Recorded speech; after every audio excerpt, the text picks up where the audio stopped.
Bapak Ibu yang dirahmati Allah, alhamdulillah puji syukur atas nikmat-nikmat Allah kita di pagi hari ini kembali dipertemukan oleh Allah melanjutkan kajian hadis Sahih Bukhari. Kita sampai pada hadis yang ketiga ya, dari kitab Mukhtasar Hadis Bukhari. Salawat dan salam tanpa kita aturkan kepada junjungan kita Nabi Muhammad sallallahu alaihi wasallam beserta keluarga beliau, sahabatnya juga pengikut-pengikutnya yang setia mengikutinya di akhir zaman. Bapak Ibu yang dirahmati Allah, pada hadis ketiga ini kita masih membicarakan tentang kaifiyah, tata cara bagaimana wahyu itu diturunkan. Beliau Imam Bukhari meriwayatkan hadatsana Yahya ibnu Bukair qala hadatsana Laitsu an Bukair an Ibni Shihab an Urwah bin Zubair an Aisyah ummul mukminina annaha qalat. Jadi telah menceritakan kepada kami, yaitu Yahya bin Bukair telah menceritakan kepada kami, yaitu Lais dari Bukair dari Ibnu Shihab dari Urwah bin Zubair dari Sayyidah Aisyah radhiyallahu anha ummul mukminin, ibunya orang-orang mukmin, anha sesungguhnya beliau itu Sayyidah Aisyah qala berkata, awalu ma budi'a bihi Rasulullah sallallahu alaihi wasallam minal wahyi ar-ru'ya salihatu fi naumi. Jadi pertama dimulainya yaitu Rasulullah SAW itu menerima wahyu adalah mimpi yang benar dikala beliau tidur. Fakana la yara ru'yan illa ja'at misla falakis subhi. Maka tidaklah beliau bermimpi kecuali seperti datangnya yaitu terbelahnya waktu subuh. Tsumma hubiba ilaihil khala. Kemudian Rasulullah suka berkhalwat wa kana yahdu bi ghari Hira, dan beliau berkhalwat di gua Hira. Wa yatahannasu fihi, lalu beliau bertahannas di gua tersebut. Wa huwa ta'abbudul layaliya tawatil adati qabla ayam ji'a ilaihi ahli wa yatazawwadu lidzalika wa yatajawwadu lidzalika thumma yarji'u ila Khadijah fa yatazawwadu li misliha hatta ja'ul haqqu wa huwa fi ghari qira'i. Jadi kemudian beliau berkhalwat di gua Hira itu, lalu bertahanut, kemudian beliau melakukan beberapa malam dengan sejumlah malam sebelum beliau Rasulullah SAW itu kembali. Sebelumnya kemudian beliau kembali ke keluarganya untuk mempersiapkan bekal guna bertahanut kembali. Kemudian beliau pun mempersiapkan bekal menemui istrinya Sayyidah Khadijah. Sampai kemudian datanglah Al-Haq. Jadi beliau setelah bertemu Sayyidah Khadijah kemudian mempersiapkan bekal itu, lalu datang pada beliau yaitu Al-Haq, yakni sesuatu yang benar, bacaan malam, yakni malaikat faqala. Lalu kemudian ketika Al-Haq itu datang, beliau ada di gua Hira, dan datang kemudian kepadanya al-malak malaikat faqala, lalu kemudian malaikat tersebut berkata, iqra, bacalah. Qala, kemudian beliau Rasulullah berkata, ma'ana biqari'in, aku tidak dapat membaca. Qala, kemudian beliau bersabda atau beliau mengatakan Rasulullah, fa'akhadani fa'adhaltani hatta balagha minil jahda summa arsalni faqala iqra. Qultu ma'ana biqari'in. Kemudian Kemudian malaikat tersebut mengambil, maksudnya memegang aku, memelukku sehingga hingga terasa sesak, yaitu dadaku. Kemudian ya arsalni, dia pun datang kepadaku, mengutus kepadaku mengatakan Iqra, bacalah. Qultu, aku pun menjawab, ma'ana biqari'in, aku tidak dapat membaca. Ya. Jadi Fa'akhadani salisa. Kemudian dia pun mengambil setelah yaitu memeluk diriku untuk ketiga kalinya. Summa arsalni, kemudian dia pun mengatakan kepadaku, faqala Iqra bismi rabbikal ladzi khalaqal insana min 'alaq, Iqra wa rabbukal akram. Iqra, bacalah. Bismi rabbika, dengan nama Tuhanmu, alladzi yang khalaqa, telah menciptakan, khalaqal insana, telah menciptakan manusia, min 'alaq, dari yaitu an-alaq, sesuatu yang menempel. Iqra, bacalah. Wa rabbuka, dan Tuhanmu al-akram, yang mulia. Faraja'a biha Rasulullah SAW, kemudian kembalilah Rasul SAW, yarjufu fu'adu fadakhala ala Khadijah. Ya, beliau kembali pulang, ya, sampai kemudian beliau ini sampai di rumah dalam keadaan gelisah. Jadi dengan membawa kalimat wahyu dalam keadaan gelisah. Beliau menemui Sayyidah Khadijah binti Khuwailid seraya berkata, zalimuni, selimutilah aku. Jadi beliau mengatakan zalimuni, selimutilah aku. Fazammahu, maka Sayyidah Khadijah pun menyelimutinya. Hatta dhahaba anhu ra'ma, sampai hilang rasa gelitahnya. Faqala, lalu beliau mengatakan li Khadijah, dan kepada istrinya yaitu Sayyidah Khadijah radhiyallahu anha, ahbarahal khabara, ya, yakni mengabarkan kepadanya suatu kabar. Laqad, sungguh benar-benar, khasyitu, aku takut, ala nafsi, atas diriku. Faqalat Khadijah, lalu berkatalah Sayyidah Khadijah, karena sekali-kali tidak, jangan khawatir, wallahi demi Allah, ma yuhzikallah, tidak akan menghinakan engkau Allah, yakni Allah tidak akan menghinakan engkau abadan selamanya.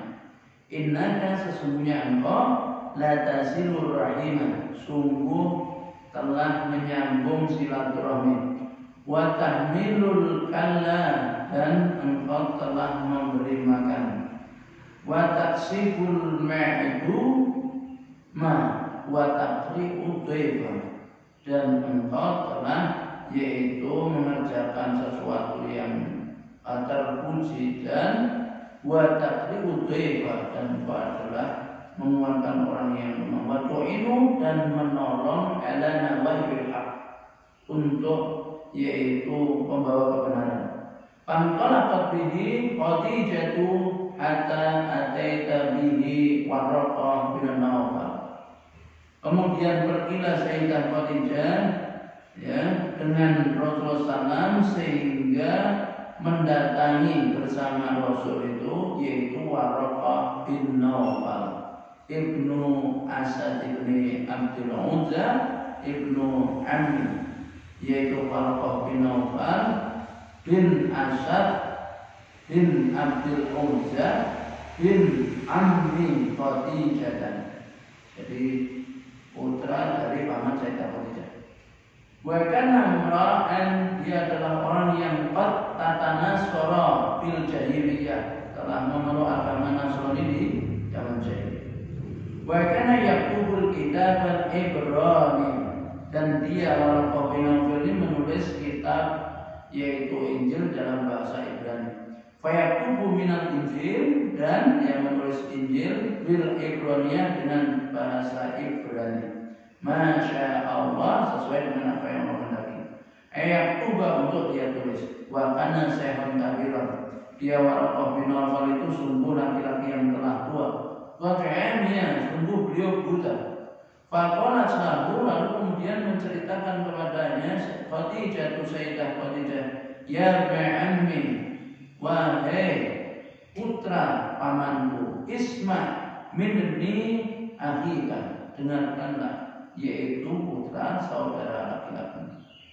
Faqala lahu Waraqah, dan berkatalah kepadanya Waraqah, ya ba'ammi, wahai anak saudaraku, mana darah, apa yang kau lihat? Fa'akhbarahu Rasulullah SAW, kemudian Rasulullah SAW pun menceritakan kepadanya, yaitu khabar cerita, atau memberitakan kepadanya berita ma'ro'a, apa yang beliau lihat. Faqala lahu Waraqah, kemudian berkatalah kepada Rasulullah SAW, yaitu Waraqah, hadan namus, ini adalah namus, alladzi nazalallahu, yang Allah turunkan ala Musa, kepada Musa. Ya laitani, aduhai sekiranya aku fiha, di dalamnya, jadaan, yaitu aku akan membela. Laitani, jikalau aku hayyan, jikalau aku masih hidup, yukhrijuka qaumuka, ketika kaum mengusirmu. Maka Rasulullah, kemudian Rasulullah berkata, awal mukhriju, apakah aku akan diusir? Ya, jadi apakah mereka akan mengusirku? Qala, orang pemimpin mengatakan na'am, ya benar.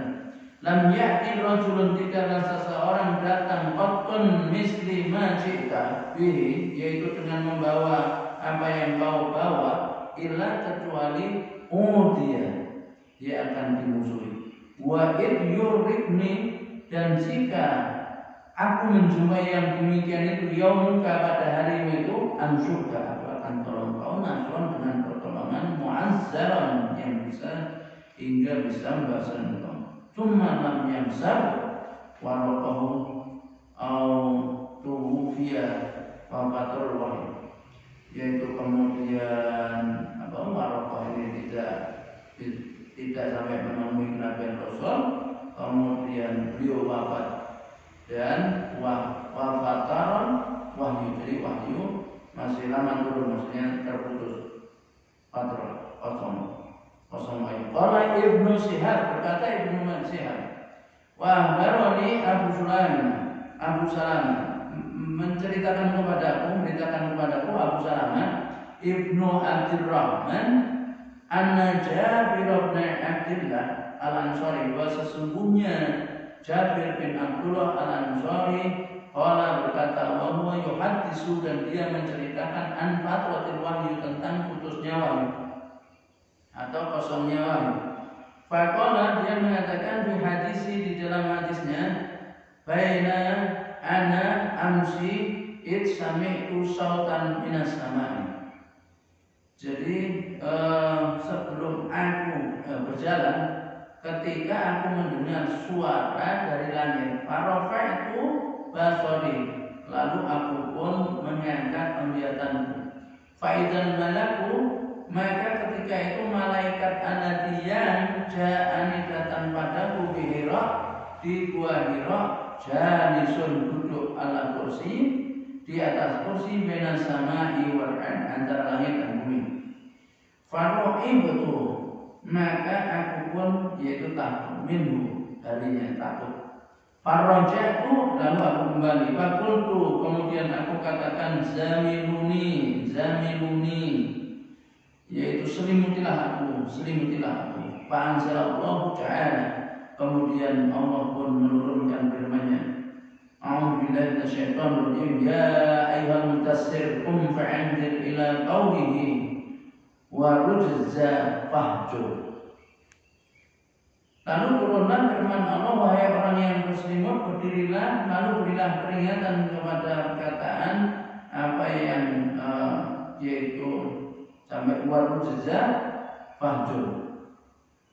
Fahamiyal wahyu wa tatabahu Abdullah bin Yusuf wa Abu Saleh wa tabahu Bilal bin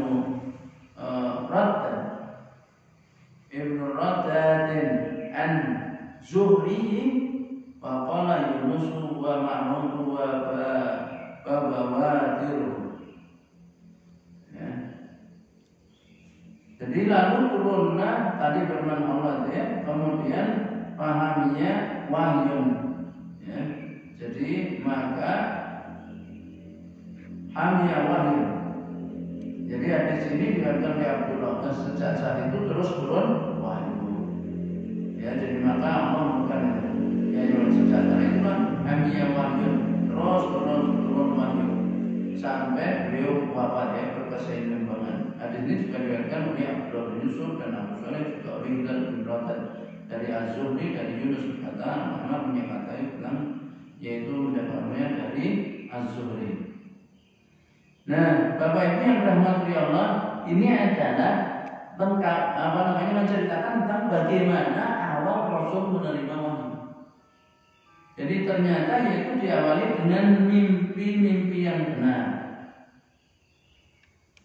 Jadi ini kondisioning, jadi semacam pengkondisian jiwa Rasulullah SAW itu dikondisikan dengan sesuatu di mana orang bisa berkomunikasi dengan Allah SWT. Jadi sebelum dengan mimpi-mimpi benar itu Rasul juga kalau jalan tahu ada pohon ucapkan salam, assalamualaikum ya Rasulullah. Ada batu ucapkan salam. Yang itu untuk mengkondisikan jiwa Rasul guna menerima wahyu bahwa ada sesuatu di luar diri beliau yang bisa bicara, yang itu bukan manusia, bukan dari tangan manusia atau jin. Ya. Nah sehingga Rasul sampai siang.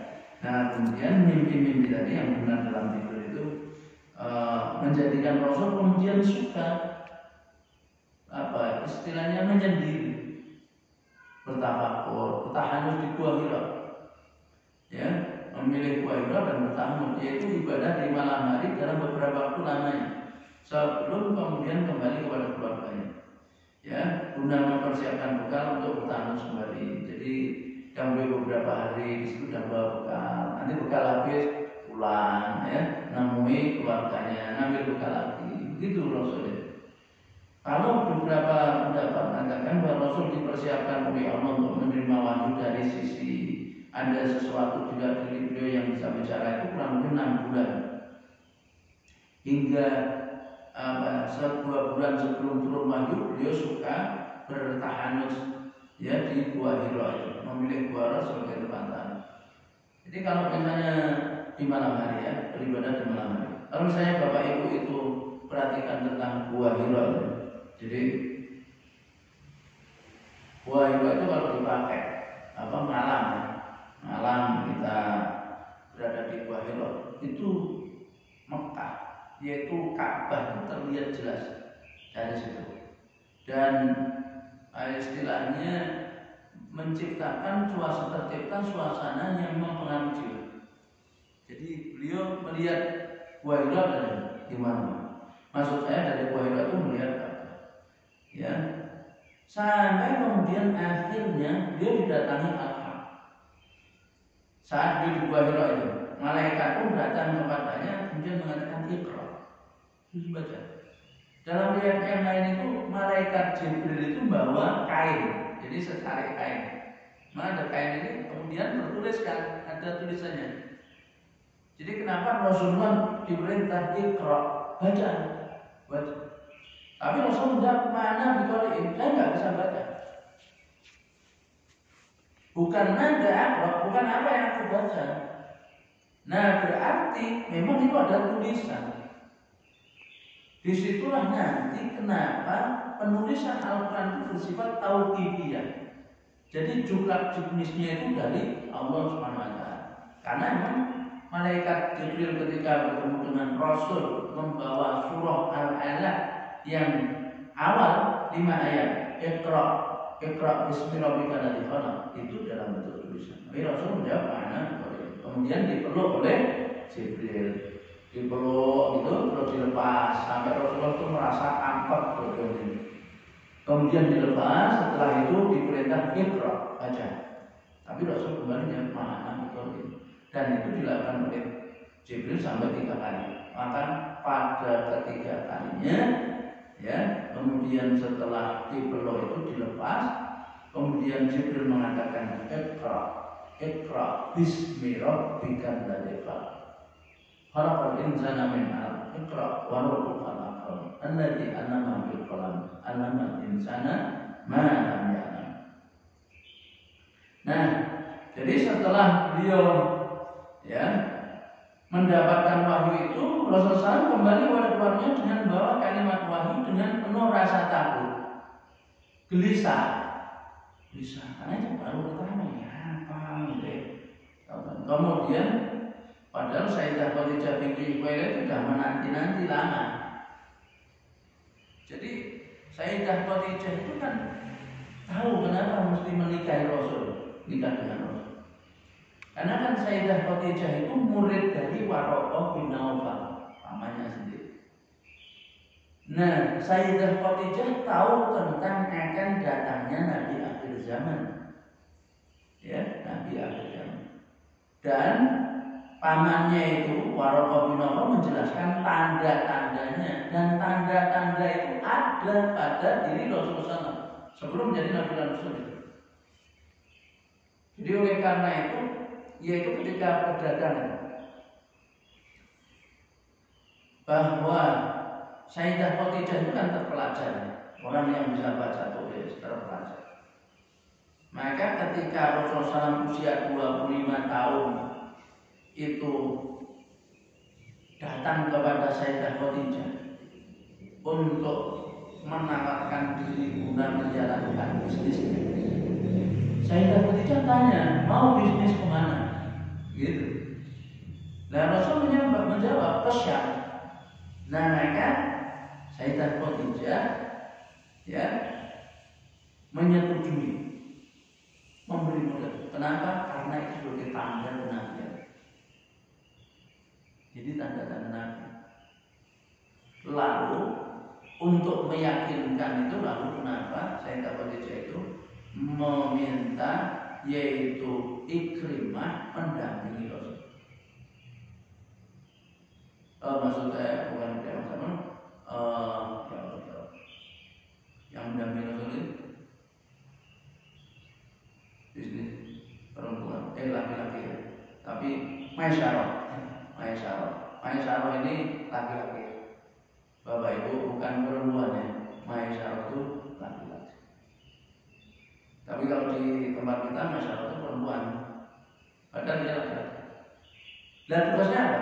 Tugasnya mengawasi Rasul. Maksudnya kejadian-kejadian yang dialami.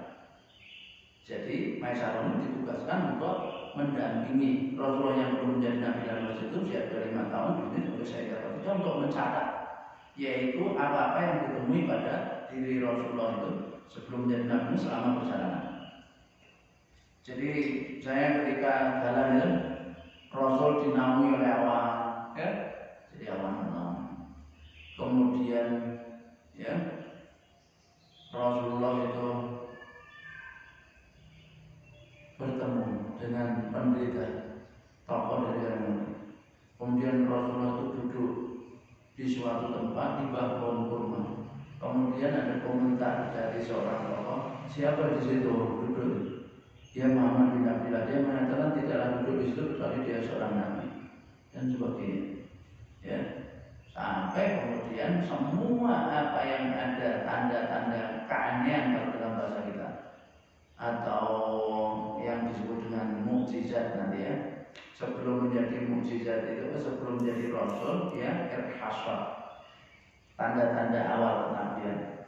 Nah, itu kemudian ya laku dagangannya itu keuntungannya 2 kali lipat, lebih cepat dari biasanya ya orang dagang. Akhirnya yang demikian itu membuat Maisyarah itu pulang lebih dulu, diperintah oleh Rasulullah yang belum menjadi nabi supaya pulang dulu, memberi kabar tentang suksesnya perjalanan. Kesempatan di situ. Nanti setelah pulang itu, Sayyidah Khadijah nanggap Maisyarah cerita.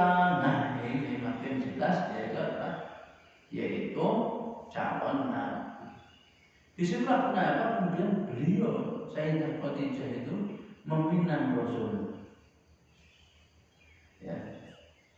Tetapi dalam perjalanannya ternyata itu tanda-tanda kenabiannya itu kok lama. Maksudnya jadi kan usia 25 tahun beliau menikah dengan Sayyidah Khadijah. Sayyidah Khadijah usia 40 tahun, selisih 15 tahun. Ya. Rasulullah diangkat menjadi Nabi dan Rasul itu pada usia 40 tahun, 15 tahun. Sayyidah Khadijah itu nunggu-nunggu. Ini benar dari Muhammad Nabi. Sampai kemudian ada keanehan-keanehan di dalam hidup Rasul. Yang Rasulullah sendiri itu khawatir, was-was, gelisah. Tapi Sayyidah Khadijah, ini mulai tanda-tanda ini. Sampai kemudian dapat wahyu pertama. Dapat wahyu itu, tapi kemudian Sayyidah Khadijah ini masih curiga, jangan-jangan ini jin atau setan.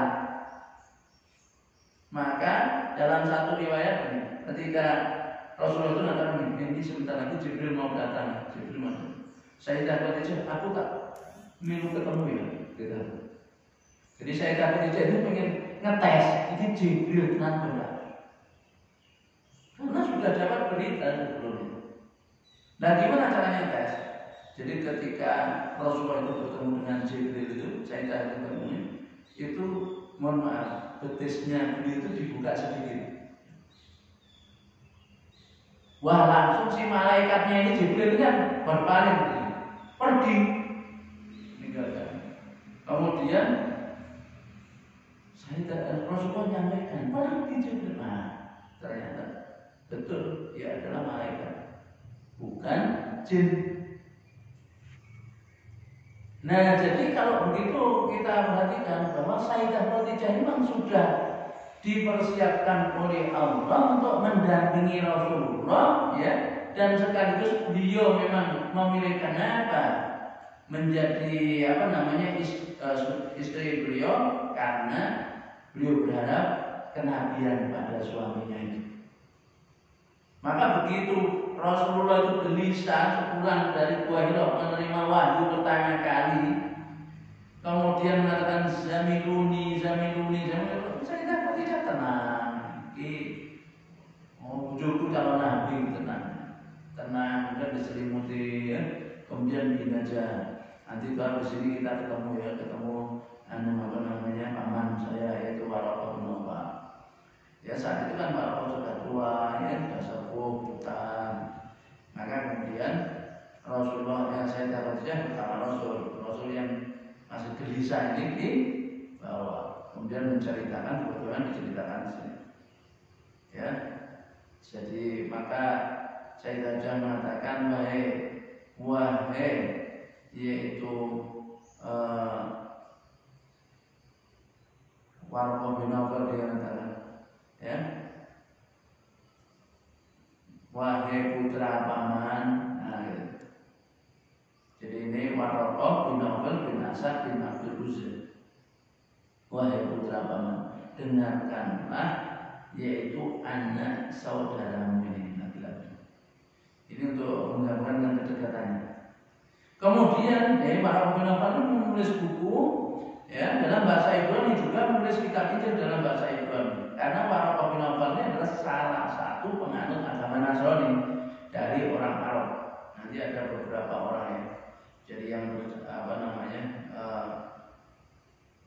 bersama dengan Waraqah yang menurut Nasrani. Jadi penganut agama Nasrani. Kemudian beliau juga buta saat itu. Lalu saya Khadijah mengatakan, wahai putra pamanku, dengarkan apa yang telah disampaikan oleh putra saudaramu ini. Akhirnya Waraqah menyatakan, wahai putra saudaraku, apa yang sudah kamu alami. Kemudian Rasulullah SAW pun menceritakan peristiwa yang dialami. Dan begitu mendengar, langsung Waraqah mengatakan, dia namus. Maksudnya Jibril. Namus ini adalah nama Jibril dalam bahasa Ibrani.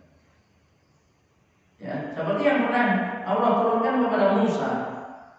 Maka Rasulullah SAW, ya, setelah menuturkan itu, komentarnya para pembina itu, dia adalah namus yang pernah Allah turunkan kepada Musa. Tuhai, seandainya aku masih muda dan aku masih hidup saat kamu nanti diusir oleh kaummu.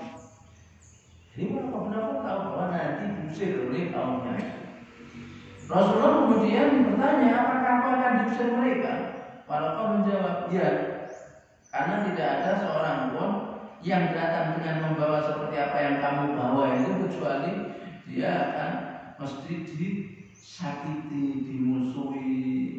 Ya. Seandainya aku saat kejadian itu masih hidup, aku akan membela dirimu, aku akan menolongmu dengan kemampuan. Itu Waraqah. Jadi Waraqah itu tidak mengalami apa yang diyakininya tersebut karena lebih dahulu meninggal dunia pada masa fatrah, kekosongan wahyu. Jadi apa namanya? Itu antara Iqra bismi rabbikal falaq, ya, 5 ayat yang pertama dengan 19 ayat berikutnya itu kan jaraknya lama. Menurut satu ayat setahun. Jadi enggak perlu wahyu suwe setahun. Menurut satu riwayat. Oke. Nah, saat itu Waraqah bin Nawfal meninggal. Nah, apa belum? Iya, karena belum ada perintah deklar sebagai seorang nabi. Kapan Rasulullah itu diperintah mendeklarasikan kenabian ke Rasulullah? Itu setelah 3 tahun. Ditandai dengan turunnya firman Allah, fasda bima tu'mar wa'rid 'anil musyrikin. Sampaikan apa yang kau diperintah dan berpaling dari orang musyrik. Nah, maka setelah Rasulullah kemudian menyampaikan dakwah secara terbuka. Yang sebelumnya selama 3 tahun itu sir, yaitu rahasia. Ya. Nah, jadi itulah kenapa Waraqah bin Nawfal kemudian tidak sempat masuk Islam karena pada masa itu beliau di masa fatrah itu turunnya kosong turunnya ini beliau wafat. Ya. Nah, kemudian itu satu jalur ya.